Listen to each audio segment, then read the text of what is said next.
ദൈവത്തിന് മഹത്വം. കഴിഞ്ഞ ദിവസം ഒരു കേന്ദ്ര ഗവൺമെൻറ് സ്ഥാപനത്തിലെ വളരെ സീനിയറായ ഒരു ഓഫീസറുടെ ജന്മദിനമായിരുന്നു. അവിടെ കുടുംബമായി കടന്നുപോയി. വളരെ സീനിയറായ ചില ഓഫീസേഴ്സ്, അവരുടെ കുടുംബാംഗങ്ങൾ അവിടെ ഉണ്ടായിരുന്നു. ആദ്യമായിട്ടാണ് ആ ഭവനത്തിൽ ഞാൻ കടന്നുപോയത്. സംസാരിക്കുമ്പോൾ അദ്ദേഹം ചോദിച്ചു, ഇപ്പോൾ എന്ത് ചെയ്യുന്നു? ഞങ്ങൾ സംസാരിച്ചുകൊണ്ടിരിക്കുന്ന സമയത്ത് പറഞ്ഞു, ഇപ്പോൾ ഞാൻ സുവിശേഷ വേലയാണ് എന്ന് അദ്ദേഹത്തിന് അറിയാം. അത് സുവിശേഷ വേല എന്ന് പറയുമ്പോൾ അവർ മനസ്സിലാക്കുന്നത് പാവങ്ങളെ സഹായിക്കുക, സാമൂഹ്യ പ്രവർത്തനങ്ങൾ ചെയ്യുക, ഇതൊക്കെ നമ്മുടെ വേലയുടെ ഭാഗമായി നടക്കുന്നുവെന്ന് അദ്ദേഹത്തിന് മനസ്സിലായിട്ടുണ്ട്. വീണ്ടും സംസാരിക്കുമ്പോൾ മുൻപ് യൂണിവേഴ്സിറ്റിയിൽ അധ്യാപകനായിരുന്നുവെന്നും വിദേശത്ത് ജോലിയിലായിരുന്നുവെന്നും സംഭാഷണത്തിൽ പറഞ്ഞു.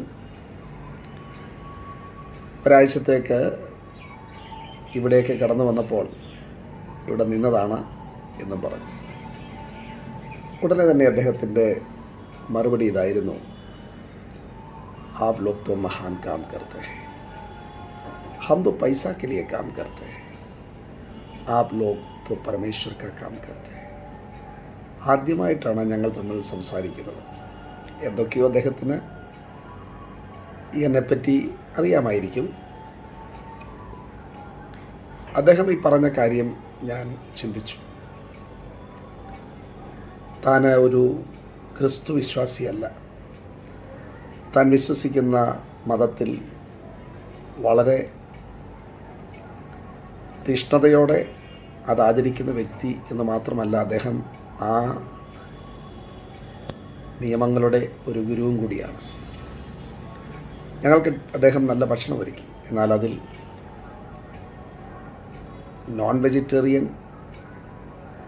ഫുഡില്ലായിരുന്നു എന്ന് മാത്രമല്ല, അതിൽ ഉള്ളിയും വെളുത്തുള്ളിയും പോലും ഇല്ലായിരുന്നു. അദ്ദേഹം മറ്റുള്ളവരെ ആധ്യാത്മിക കാര്യങ്ങൾ താൻ അറിഞ്ഞിട്ടുള്ളത് പഠിപ്പിക്കുന്ന വ്യക്തിയാണ്. തൻ്റെ സ്ഥലത്തേക്ക് ലക്ഷക്കണക്കിന് ആളുകൾ തീർത്ഥാടനത്തിന് വേണ്ടി പോകുന്ന സ്ഥലമാണ്. മറ്റുള്ള ഗുരുക്കന്മാർ ശ്ലോകം പറയുന്നത്, അതിൻ്റെ കുറവുകളൊക്കെ അവർ സംഭാഷണ മധ്യേ പറയുന്നത് ശ്രദ്ധിച്ചു. അതുപോലെ വളരെ ഉയർന്ന വിദ്യാഭ്യാസമുള്ള വ്യക്തി, വളരെ ഉയർന്ന പദവിയിലിരിക്കുന്ന അദ്ദേഹം ഇങ്ങനെ പറയുവാൻ കാരണം എന്താണ്? അവർ നമ്മളെ ശ്രദ്ധിക്കുകയാണ്. ഈ കാര്യം ചിന്തിച്ചപ്പോൾ മനസ്സിലേക്ക് വന്ന ഒരു വാക്യം ഇതാണ്, അങ്ങനെ തന്നെ മനുഷ്യർ നിങ്ങളുടെ നല്ല പ്രവൃത്തികളെ കണ്ട് സ്വർഗസ്ഥനായ നിങ്ങളുടെ പിതാവിനെ മഹത്വപ്പെടുത്തേണ്ടതിന് നിങ്ങളുടെ വെളിച്ചം അവരുടെ മുൻപിൽ പ്രകാശിക്കട്ടെ. അതെ, നിങ്ങളുടെ വെളിച്ചം അവരുടെ മുൻപിൽ പ്രകാശിക്കട്ടെ. ഇതേ കാര്യം നമ്മൾ അപ്പോസ്തല പ്രവൃത്തികളിൽ 2-ാം അധ്യായത്തിൽ കാണുന്നുണ്ട്. അവിടെ 2-ാം അധ്യായത്തിൻ്റെ 47-ാമത്തെ വാക്യത്തിൽ നമ്മളിങ്ങനെ വായിക്കുന്നു, ദൈവത്തെ സ്തുതിക്കുകയും സകല ജനത്തിൻ്റെയും കൃപ അനുഭവിക്കുകയും ചെയ്തു. സകല ജനത്തിൻ്റെയും കൃപ അനുഭവിക്കുകയും ചെയ്തു. എന്നാൽ 43-ാമത്തെ വാക്യത്തിൽ എഴുതിയിരിക്കുന്നു, എല്ലാവർക്കും ഭയമായി. അതെ, 1 പത്രോസ് 2-ാം അധ്യായത്തിൽ മറ്റൊരു വാക്യമുണ്ട്. 1 പത്രോസ് 2-ാം അധ്യായത്തിൻ്റെ 12-ാമത്തെ വാക്യത്തിൽ നമ്മൾ ഇങ്ങനെയാണ് വായിക്കുന്നത്, നിങ്ങളുടെ നല്ല പ്രവൃത്തികളെ കണ്ടറിഞ്ഞിട്ട് സന്ദർശന ദിവസത്തിൽ ദൈവത്തെ മഹത്വപ്പെടുത്തേണ്ടതിന് അവരുടെ ഇടയിൽ നിങ്ങളുടെ നടപ്പ് നന്നായിരിക്കണം എന്ന് ഞാൻ പ്രബോധിപ്പിക്കുന്നു. അദ്ദേഹത്തിന് എന്നെപ്പറ്റി കാര്യമായി ഒന്നും അറിയില്ല. അദ്ദേഹത്തിന് അറിയാവുന്നത് ഞാനൊരു സുവിശേഷകനാണ്, ഞാൻ യേശുക്രിസ്തുവിൻ്റെ ഒരു ദാസനാണ് എന്ന് എൻ്റെ ഭാര്യയിലൂടെ അദ്ദേഹത്തിന് അറിയാം. എന്നാൽ അദ്ദേഹത്തിൻ്റെ ആദ്യത്തെ റെസ്പോൺസ് കർത്താവിൻ്റെ ശിഷ്യന്മാരെ അദ്ദേഹത്തിന് എവിടെയൊക്കെയോ വെച്ച് പരിചയമുണ്ട്. പരിചയമില്ലെങ്കിലും അദ്ദേഹത്തിന് അറിയാം അവരെ, കാരണം നന്നായി പഠിത്തമുള്ളൊരു വ്യക്തിയാണ്. അദ്ദേഹത്തിന് അവരെക്കുറിച്ചൊരു എക്സ്പെക്റ്റേഷൻ ഉണ്ട്. അദ്ദേഹത്തിന് അവരെ പറ്റിയൊരു പ്രതീക്ഷയുണ്ട്. എന്നെ നേരിട്ടറിഞ്ഞിട്ടല്ല അദ്ദേഹം ആ സ്റ്റേറ്റ്മെൻറ്റ് പറഞ്ഞത്. ഞങ്ങളൊക്കെ പൈസയ്ക്ക് വേണ്ടി പണിയെടുക്കുന്നവരാണ്, മറ്റുള്ളവരെ പഠിപ്പിക്കുന്ന ഗുരുവാണ്. ശ്ലോകങ്ങളൊക്കെ വളരെ ധാരാളം അറിയാവുന്ന വ്യക്തിയാണ്. റിലീജിയസ് പിൽഗ്രിമേജിന് ലോകത്തിൽ തന്നെ പേര് കേട്ട സ്ഥലത്ത് നിന്നുള്ള വ്യക്തിയാണ്. താൻ അറിഞ്ഞ നിയമങ്ങൾ ഒട്ടും തെറ്റിക്കാതെ പാലിക്കുന്ന വ്യക്തിയാണ്. വളരെ വിദ്യാഭ്യാസമുള്ള, അറിവുള്ള, ഈ വർഷം റിട്ടയർ ചെയ്യുവാൻ പോകുന്ന ഒരു വ്യക്തിയാണ്. അദ്ദേഹം പറയുകയാണ്, നിങ്ങളൊക്കെ ദൈവത്തെ സേവിക്കുന്നവരാണ്. എൻ്റെ മനസ്സിലേക്ക് വന്ന ഒരു ചിന്ത, the world is watching us. കർത്താവ് പറഞ്ഞു, അവർ നിങ്ങളെ ഉപദ്രവിക്കുകയും അവർ നിങ്ങളെപ്പറ്റി മോശമായ അഭിപ്രായങ്ങൾ പരസ്യമായി പറയുകയും ചെയ്യുമ്പോൾ തന്നെ നിങ്ങളുടെ നല്ല പ്രവൃത്തികളെ അവർ കാണട്ടെ. അവരുടെ ഉള്ളിൻ്റെ ഉള്ളിൽ അവർ മനസ്സിലാക്കട്ടെ, നിങ്ങൾ സത്യദൈവത്തിൻ്റെ ശിഷ്യരാണ് എന്ന്.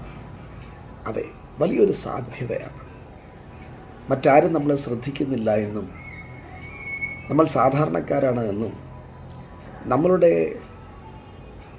ജീവിതം കൊണ്ട് അനേകരെയൊന്നും സ്വാധീനിക്കുവാൻ കഴിയുന്നില്ലല്ലോ എന്നുമൊക്കെ നമ്മൾ ചിന്തിക്കുമ്പോൾ തന്നെ നമ്മളുടെ സുവിശേഷ പ്രവർത്തനങ്ങൾക്ക് ഫലമുണ്ടാകുന്നില്ലല്ലോ എന്നൊരു പക്ഷേ ചിന്തിക്കുമ്പോൾ തന്നെ മനസ്സിലാക്കുക, അതേഴ്സ് ആർ വാച്ചിങ് അസ്. നമ്മൾ ജോലി ചെയ്യുന്ന സ്ഥലത്ത്, നമ്മൾ പ്രവർത്തിക്കുന്ന സ്ഥലത്ത്, നമ്മളുടെ ചുറ്റുപാടുകളിൽ ആളുകൾ നമ്മളെ ശ്രദ്ധിക്കുകയാണ്. അപ്പോൾ അതൊരു വലിയ സാധ്യതയാണ്. എന്നാൽ അതുമാത്രമല്ല, അതൊരു വലിയ ഉത്തരവാദിത്തമാണ്. മറ്റുള്ളവർ നമ്മളെ വാച്ച് ചെയ്യുകയാണ്. നമ്മളുടെ പ്രവൃത്തികൾ, നമ്മളുടെ ജീവിത രീതികൾ, നമ്മളുടെ സംസാരങ്ങൾ, നമ്മളുടെ ആറ്റിറ്റ്യൂഡ്സ്, നമ്മളുടെ ഇടപാടുകളെല്ലാം അവർ കാണുകയാണ്. അവർ കാണുന്നില്ല എന്ന് നമ്മൾ ഒരുപക്ഷെ ചിന്തിക്കുന്നുണ്ടായിരിക്കും. പക്ഷേ ഇത് എനിക്ക് ഒരു അറിവായിരുന്നു. നമ്മൾ എത്രമാത്രം പ്രധാനപ്പെട്ടവരാണ് എന്ന് പറയുകയാണ്. നിങ്ങൾ ദൈവത്തിൻ്റെ വേല ചെയ്യുന്നവരാണ്.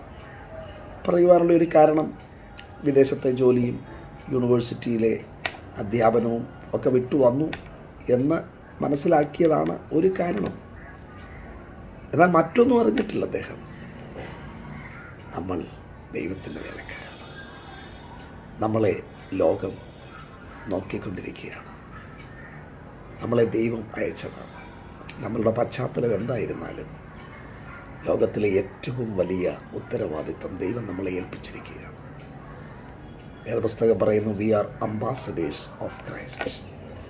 നമ്മളുടെ നല്ല പ്രവൃത്തികളെ കണ്ടിട്ട് അവർ ദൈവത്തെ മഹത്വപ്പെടുത്തും. So God placed us in a particular place with a unique responsibility to spread his aroma so that people will be attracted to our Jesus, to the real God. ഈ ഉത്തരവാദിത്വം നമുക്ക് ഏറ്റെടുക്കാം. ഇത് നമുക്ക് മനസ്സിലാക്കാം. ദൈവം നമ്മളെ അതിനായി സഹായിക്കട്ടെ. God bless you.